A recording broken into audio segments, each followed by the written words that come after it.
You ever hear the saying, if it looks a bit too obvious or if it's too good to be true, don't do it? With DTST here, this is the #1 stock on the day. It's Monday, May 16th, 2022. Market's been open now just over an hour and a half. With DTST here, this was gapping up this morning, one of the top leading gappers of the day. We take a look at this. Let's break it down. The float on this bad boy, that's one of the first things I'm always going to look at for a stock. The float is pretty low. We got a low float here at 4.2 million. That's a low float stock. Traders, we love low float stocks. The saying goes, the lower the float, the bigger the rip. Stock market revolves around supply and demand. Whenever you got a low supply of something and you got the demand there, you get that price action really ripping with low float stocks. That's why you see a lot of your gurus focusing on low float stocks. We got press release this morning. Data Storage Corporation reports 236% increase in revenue and profitability for the first quarter of 2022. So that's a pretty knockout grand slam percentage increase in their revenue. 236% for a data storage. We look at the daily chart here. This is gapping up from 220s up here to a high of 370s, and this red line right here you see on the daily chart, that's the 200-day moving average. You're going to see a lot of traders out there use this as their default moving average for their daily chart. The 50-day and the 200-day moving average are what you're going to see a lot of traders out there use as default on their daily chart. With that in mind, you want to see what everybody else is seeing. That's why it's really popular to use those moving average. And a lot of times you'll see stocks, they like to run up to these moving averages, stop there, and then go down. Today, you could see we've been battling at that red line. We got over it for a brief moment and then it failed and it's right back down. So this stock's been in limbo all this morning. And with all this information now that we got under our belt and in mind, let's go to the intraday chart here, break it down even further. I did trade this stock this morning. I did. I'll pull it over real quick. And I bailed on this stock. I ultimately bailed on this. I got in on this right as it was crossing over 350 for that run up to $4 and then a break up over $4. When we ran up to $3.80 here, and we started to pull back right here, and when it started to stall out with this pop right here, I really take pride in how I react to situations. If I get in on something and if I pick up on weakness, I'm bailing. I'm not sitting there and thinking about it. You get paid by how you react to situations as traders. Now, if I would have just continued to hold on to this, look at now. I traded this just after 10 a.m.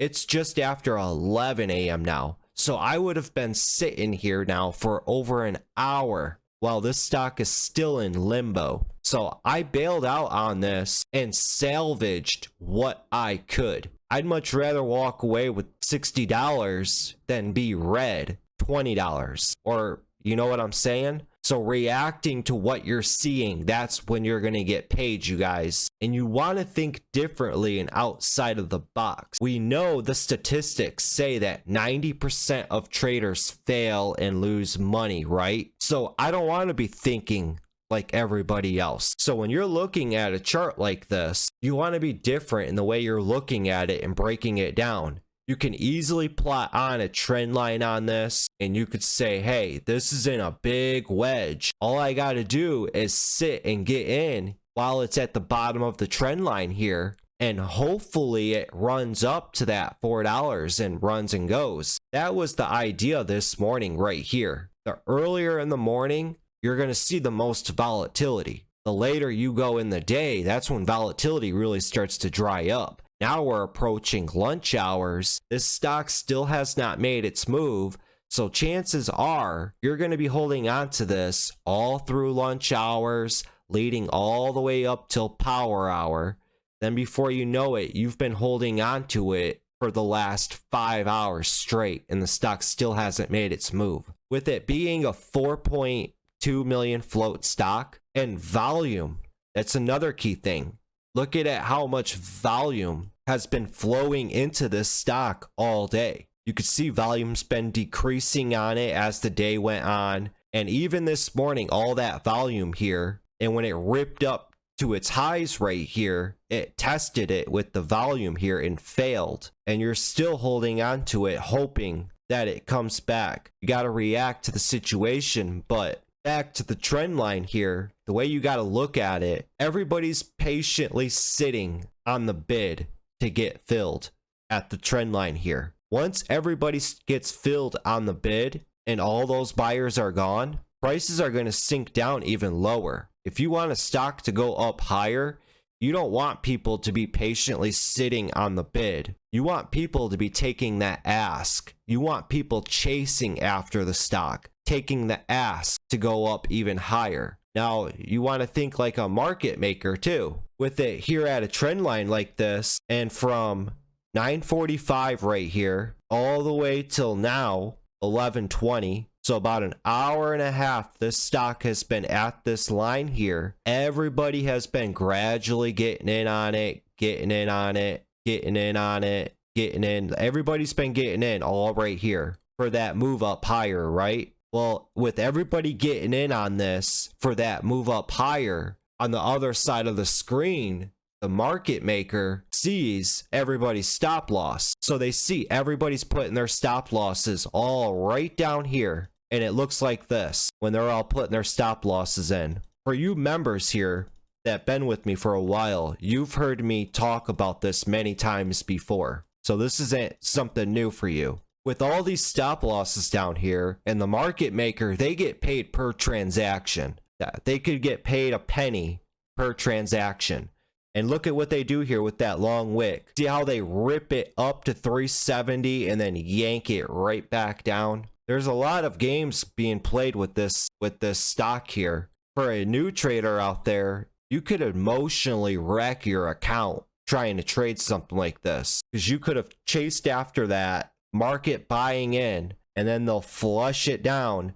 They'll take everybody's stop loss out and they'll rip it down to $3 way down here, and they'll just play mind games with you. So back to the when I said at the beginning of this video, if it looks too good to be true, or if it looks too obvious, don't do it. Everybody's looking at this and they're like, man, this thing's holding up at that 350s. You could see it's holding that trend. We're going to get in on this for that ramp up to $4. It's everybody sees it. We know 90% of people fail and lose money. So you want to be doing the opposite of what looks obvious, if that makes sense, and what I'm explaining to you guys. So all this morning, after I bailed out on this, I told you guys they're going to play mind games with this stock, and it's just going to be a back and forth. This is a low float stock. The volume on the day on it, let's see real quick. Volume on the day, it's done 54 million in volume. The float is only 4.2 million. So 54 divided by 4 is 13.5. They've rotated the float 13.5 times. There's an obvious supply and demand imbalance there. And the stock is moving like this? No.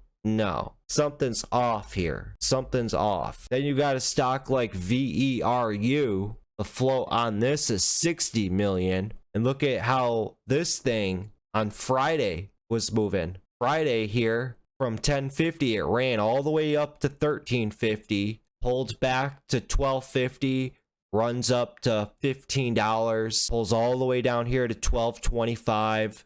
And then it's in a $1 range the rest of the day, going all the way into today from 1250, running all the way back up to 1450. Bigger float on a stock like this, VERU, and the volume on the day is at 24 million. You got a lot more fluid price action going on something like this than DTST. Something's off here with DTST. You could just put it all together and see it. This isn't moving like a low float stock or how a low float stock should move. As I say to you guys all the time, pay attention to the small little details that people easily overlook, and don't be afraid to think outside of the box. And most importantly, whatever you especially if you're new, whatever you naturally want to do the opposite. For those of you out there complaining that PDT rule, it's not fair, you new traders out there, you need the PDT rule. It's a stock like this, you're gonna battle it all day,